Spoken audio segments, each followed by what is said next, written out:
اعوذ باللہ من الشیطان الرجیم بسم اللہ الرحمن الرحیم۔ یہ 10 آیتیں بڑی جامع ہیں، اور جس طریقے سے کہ سوسائٹی کے جو پسماندہ طبقات تھے ایک ایک کا خیال کر کے جس باریک بینی سے حکمت کے ساتھ احکام دیے جا رہے ہیں۔ اب اس کے بعد جو رکوع ہے یہ بڑا مختصر ہے، آیتیں 4 ہیں لیکن ایک قیامت مضمر ہے ان میں، یہ اعجاز ہے۔ 4 آیتوں کے اندر اسلام کا پورا قانون وراثت جس پہ پوری جلدیں لکھی گئی ہیں، جامعیت کی انتہا ہے۔ یوصیکم اللہ فی اولادکم، اللہ تعالیٰ تمہیں وصیت کرتا ہے تمہاری اولاد کے بارے میں، للذکر مثل حظ الانثیین،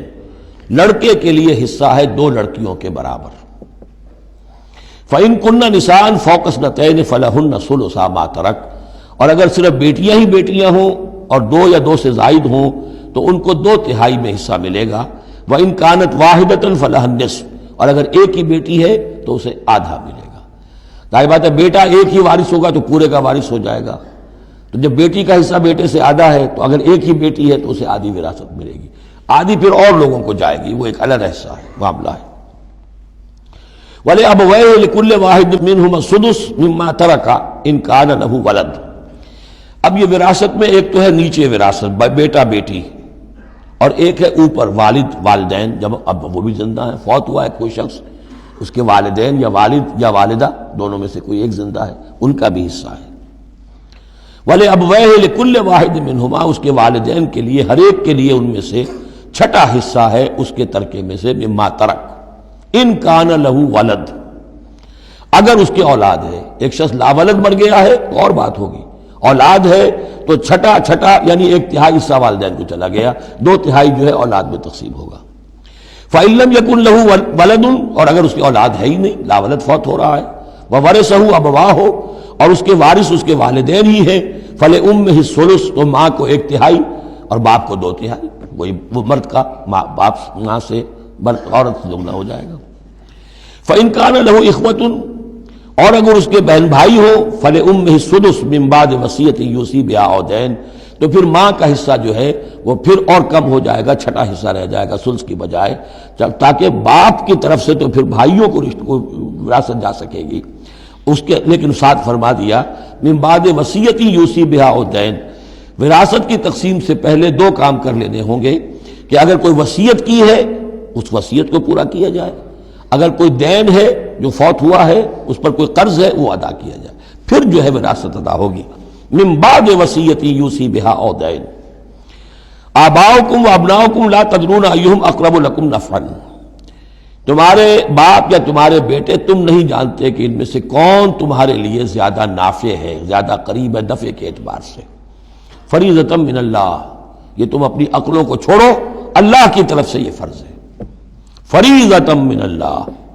یعنی آدمی سمجھے میرے بوڑھے والدین ہیں، خام خواہ ان کے لیے حصہ کائے کو رکھ دیا ہے، کھا پی چکے، زندگی گزار چکے، وراثت تو ملنی چاہیے اولاد کو، بیٹا بیٹی کو نہیں، اللہ کا حکم مانو۔ آباؤکم وابناؤکم لا تدرون ایہم اقرب لکم نفعا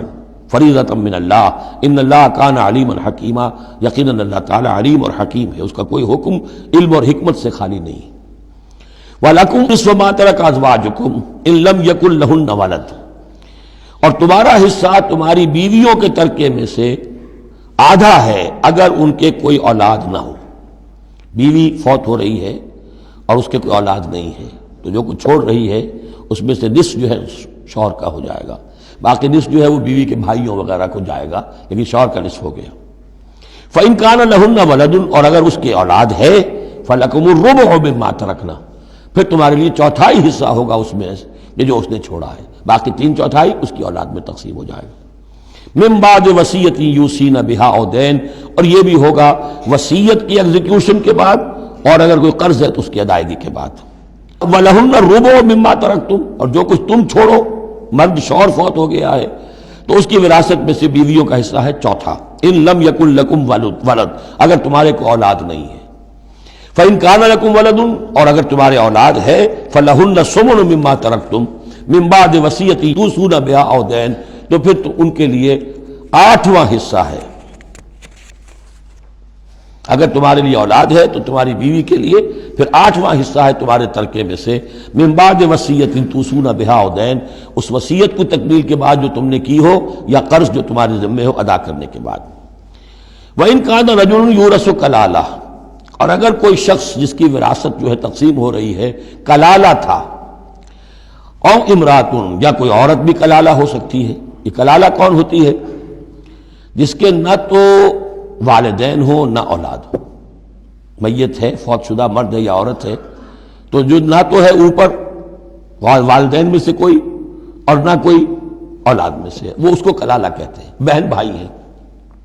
اب بہن بھائیوں میں جو تقسیم ہوگی وہ ایک تقسیم تو وہی ہے کہ جو حقیقی اور عینی اور اللاتی بہن بھائیوں میں ہوتی ہے، وہ تو ہے اسی طرح جیسے کہ اولاد کی ہے، لیکن یہاں خاص حکم دیا جا رہا ہے۔ عربوں میں اصل میں 3 قسم کے بہن بھائی ہوتے تھے۔ ایک عینی وہ ہے، باپ بھی وہی ہے مشترک، ماں بھی وہی ہے، جنہیں ہم حقیقی کہتے ہیں، ہمارے ہاں حقیقی بھائی، حقیقی بہن، یعنی والدین دونوں مشترک ہیں۔ اللاتی کہ باپ ایک ہے اور مائیں جدا ہیں، لیکن عرب میں ان میں کوئی فرق نہیں تھا، وہ بھی حقیقی کہلاتے تھے۔ حکم جو ہے معاشرے کے اندر ان کے عینی اور اللاتی بہن بھائیوں کا ایک ہی تھا، کوئی فرق نہیں تھا۔ ان کے ہاں سوتیلا وہ کہلاتا تھا کہ ماں ایک ہو باپ اور ہوں۔ ایک شخص کی اولاد تھی، وہ فوت ہو گیا، اب اس کی بیوی نے دوسری شادی کر لی ہے، اب اس سے بھی اولاد ہے، تو ماں تو ایک ہے، اولاد دو ہیں، 2 باپ سے ہیں، وہ کہلاتے ہیں کہ جو اخیافی ہیں۔ ان کا حکم دے رہا ہے کہ اگر کوئی شخص مرا ہے وہ کلالہ ہے، چاہے وہ مرد ہے یا عورت ہے، وَلَهُ أَخٌ أَوْ أُخْتٌ، اس کی ایک بہن ہے یا ایک بھائی ہے، فَلِكُلِّ وَاحِدٍ مِّنْهُمَا السُّدُسُ، تو ان میں سے ہر ایک کے لیے چھٹا حصہ ہے۔ فَإِنْ كَانُوا أَكْثَرَ مِنْ ذَلِكَ، اور اگر وہ اس سے زیادہ ہیں، فَهُمْ شُرَكَاءُ فِي الثُّلُثِ، پھر وہ 1/3 میں حصے دار رہیں گے، من بعد وصیت یوصی بہا او دین، یہی 2 شرطیں پھر ہیں، اس وصیت کو ایگزیکیوٹ کرنے کے بعد جو کی گئی ہو یا قرض کی ادائیگی کے بعد، غیر مضار،